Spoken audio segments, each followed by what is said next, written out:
Yo, what is up everyone? Just gonna do a video today about my thoughts on AMD and Nvidia. Uh, Specifically the 4080 Lite and the 7900 XTX Lite. I suppose you could call it now. I mean, it's like we're talking about yogurts or something. But yeah, it's a weird generation, and it's a shame they're not as cheap as yogurts. That's for sure. But before I get into that, I just wanted to say thanks, dude. A shout out to the Broke Black Gamer. I really appreciate that shout out in the video. And for all my subscribers, definitely subscribe to the Broke Black Gamer. His videos are literally hilarious. Like, I mean, really good style, and he's a unique character. So definitely sub him. And yeah, so let's get on with the video. So the 9070 XT, I just thought we're getting close now. So I'm quite excited just to see how well it does in the benchmarks, and I literally want to see it in games. Like, I want to see it up against the 5070 Ti, and I want to see the price, and and just generally wanting to see if it lives up to the hype. If it's, I think it's, I mean, is it hype? I don't know. I mean, maybe a lot of people are expecting it to not be that great, but for me, it depends on the price. I think that's going to make or break that card. I don't see it if it's only like, say, £50 cheaper than a 5070 Ti. I personally don't think that's enough for Nvidia users to make the switch because, I'm not shilling for either brand. Like, I, I understand it from both sides. If you have DLSS, which is literally got even better, uh, and then you got ray tracing, which will be better on Nvidia, and then the path tracing, which is completely off the table for AMD. So if you're talking like £50 difference, then I can't see many people changing to AMD. But I don't know, I could be wrong, but that is my opinion on that. Um, I mean, yeah, the raster could be decent on the 9070 XT. So you got the 9070 XT, the 5070 Ti, uh, and they're so. I just see it being close, and it's literally like they've had a race, and they've both finished right together at the finish line, and you're not sure who's won or who's gonna win the next race. And yeah, it's literally it's gonna be a battle of the prices, I think. But that really needs to be. I'd say I think it needs to be £150 to £200 cheaper. Probably £200 cheaper MSRP to actually sell well because Nvidia users they've got a lot to give up. Ray reconstruction as well, but AMD are working on their own ray reconstruction, so maybe that's gonna. But I don't see that coming anytime soon. What you're looking at FSR4, improved ray tracing, no path tracing, so that's why it needs to be significantly cheaper, I'd say. I mean, I've been watching videos. I've been watching Frog's videos. I watched Spratty's videos. The Broke Black Gamer, as I said. And there's a small community I like watching. I do like supporting the channels that are trying to get more subs. And it's very interesting. And I'd say, I think Frog said that AMD don't need to reduce their prices, but I have to say I disagree with that. I think they do. Because how else are people from Nvidia? I'll switch. I'll I'll go AMD because pretty sure they'll say only £60 cheaper. I'll stick with Nvidia. They're gonna think. So they literally need to be cheaper, in my opinion, to sell. And then in the long run, if they sell like hotcakes, all the 9070 XCs, then they've won. they're getting that market share back. So that's the way to look at it. Sell it cheap enough, convince new consumers to join your brand, and then you sell more. The hype goes up, literally goes up the hype for that graphics card. It becomes a gamer's GPU. You can accept the weaknesses of that GPU. You're giving up path tracing, but then you're getting upscaling. And FSR4 won't be as good as DLSS, I don't think. I'd say I'm 95% sure it won't. But it will narrow the gap. I think there's going to be enough to like about it to narrow the gap, and then to make, if it's a cheap enough price, then people will think, yeah, you know what, this AMD GPU, it does what it says on the box. And another thing about AMD, if you like Sony PlayStation games, all those games work really well on AMD, and even FSR3 looks good on that majority of the time. So that's something else that I'd say, that's another reason to go AMD. Although I'm not going to tell you what to get, as I said, I think it's subjective. Nvidia people like DLSS, so it's a lot to give up. The path tracing, a lot of people like that. So yeah, it's at the end of the day, you got to do what's best for you. I'd say the way to look at it is the price you're going to pay. Is it worth paying that price? Do you feel you're going to get good value out of that card? That's what I think. Because the way I look at it, like if I'm paying say 1,500 for a GPU, I'll always hold that GPU to what I paid, and then I'll think, was it really worth it? Now I'm not able to do this. You know, that's how I think personally. So that's why I've just decided not to buy anything, and just roll with what I got, and just buy monitors. Yeah. So, but I do find it interesting just from afar, just looking at it, seeing what people are going to do. Are Nvidia people going to change over if if the 9070 XT comes at a cheap price? I think a lot of people may just say bugger off Nvidia, I'll get an AMD GPU if that's the case. But then AMD, and I do think both companies are good, you know. Nvidia definitely far ahead in the tech, obviously. But it just depends what sort of performance you're looking for. Drivers, as I said, drivers are pretty much the same. What I will say is AMD's their game support can be a bit slower. Maybe like a week slower sometimes, but majority of the time I don't think it's enough to say not buy AMD, because overall when I had well, I've still got the XTX, but I'm not using it. But I'd say driver support was pretty good the majority of the time.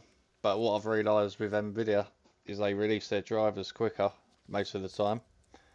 But I don't think I'd worry about it too much, because you do get good driver support anyway from AMD. You get emails sent if you like sign up to a newsletter. They always send you emails saying our software is ready to download, our game driver's ready, and they give you all the release notes and tell you what they've done and all that. And I do really like this Adrenaline software, because what I like about that is where all the games come up and it actually tells you your average FPS in each game you play. So once you start up a game, it logs everything, all the stats, and I think that's a nice touch. And but the Nvidia app is getting better. I prefer it a lot compared to the old one.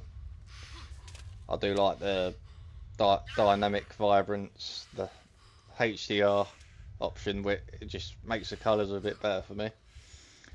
Yeah, so obviously I'm not as obsessed with colours as some people, but I do like them to be a bit more colourful. So just like just to get them to the way I like them. And I've had to do that with these OLED monitors, just all the colours a bit, because I always find the default settings a bit too plain. But I just add a bit of colour to them to make the colours pop a bit better, and that does me. Yes, it's going to be an interesting reveal. I'm going to watch AMD's presentation. Hopefully there's a few surprises and they just do something that's going to blow people's minds. So yeah, the 5070 Ti and the 9070 XT. What's going to be the better card? You tell me. I just think it's going to boil down to what people prefer. Can they give up Nvidia? For me, you're going to have a good time on either card, I think, to be honest. But it just literally depends on the price. One thing I will say is if you use the Nvidia technology, like say DLSS for a while, and certain games on AMD don't get that FSR4, which I am thinking that probably Cyberpunk might not ever get, and possibly Alan Wake 2. But it depends. I mean, you'd like to think CD Projekt Red will eventually do it, but I don't know. I wouldn't trust them on that. But we're asked to go through a C because, as I said to someone else, I don't think they understood. But what it is, like, you know, our DLSS swapper, you can update the files. If you look at that DLSS swapper now, the app you download from GIT Hub, if the game hasn't got FSR 3.1, that is blanked out because literally FSR 4 needs a base of at least FSR 3.1 in the game to update that file to FSR 4. And if you can't do that, then you're relying on the developers to update it themselves in the game. And I don't see Cyberpunk doing that anytime soon. Maybe they will eventually do it, but how long you gotta wait? Have they got some sort of like contract with Nvidia? It wouldn't surprise me because they've invested a lot of money into Cyberpunk, and it's like their baby. You know what I mean? So I don't know, but majority of games, I'm sure FSR4 will be rolled out. Black Ops 6 will have it. AMD are good for Call of Duty games. They usually do better. I think the only Nvidia card that did better in that game was probably the 4090. I think the 7900 XT might do. I'm not totally sure if it does better than the 4080. It might be a tie. I wouldn't like to say, to be honest, but I know the XT actually does well in Call of Duty. But then I expect the 9070 to do better than the XT and that. So if you like esports games, I do like esports. That's why I went AMD in the first place, because I do like the FIFA games, Call of Duty. So that's something else if you're thinking of switching. But then obviously the exclusives Nvidia. There's a game called Black State that I'm looking forward to, and that'd be nice to play on the 4090 and all the Nvidia GPUs. So yeah, as I said, I don't chill. Obviously, I have really enjoyed my experience on AMD. That's why I was sort of standing up for them a lot, because I generally was enjoying my time with a X2 X. But yeah, I haven't got a problem. I just don't like the prices on Nvidia. I just feel what you pay, you're not getting that true value that I think you should be getting. And I do think they should be offering more VRAM at the higher end. Once you get to 1000 Nova, it should be 20 gigabyte plus VRAM, in my opinion. If you're asking me what I'd do if I didn't have a GPU, what would I do? I probably wouldn't buy any graphics cards. I'd wait for the refresh of see if a 5080 Super comes out. They could balls out again like they did with a 4080. Just give you 1% difference. That I wouldn't put it past them. But yeah, I'd at least wait for that. And then if one doesn't come out, maybe the 5080 drops in price. The 4080 dropped in price. So you know what I mean. Just wait. Don't get involved in all this early FOMO, because you're paying the most amount of money, literally, for probably the worst version of the card, with all the driver bullshit going on. Like, and it's literally the same with games. Like, games come out early, always got bugs, issues. So it's literally like that. Or if you're really not happy, just go out and buy 4K OLED like me. You know what I mean? Just keep, like, if you've got a 4080, just keep that. Get a new monitor, or just save your money and wait for hopefully a much better 5080 Super with 20 gigabyte. Or who knows? It could even be 24 gigabyte. But who knows with Nvidia? All I'll say is keep your thinking cap on, and don't be forced. Do not be dictated by these companies, because they're not your friends. You know, they're just trying to. They always market stuff, but you got to look into it before you buy. Look at videos, benchmarks. Look at Daniel Owens benchmarks.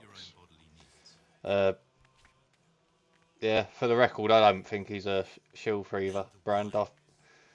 I don't always agree with what he says, but I do think he does good comparisons between Nvidia and AMD GPUs.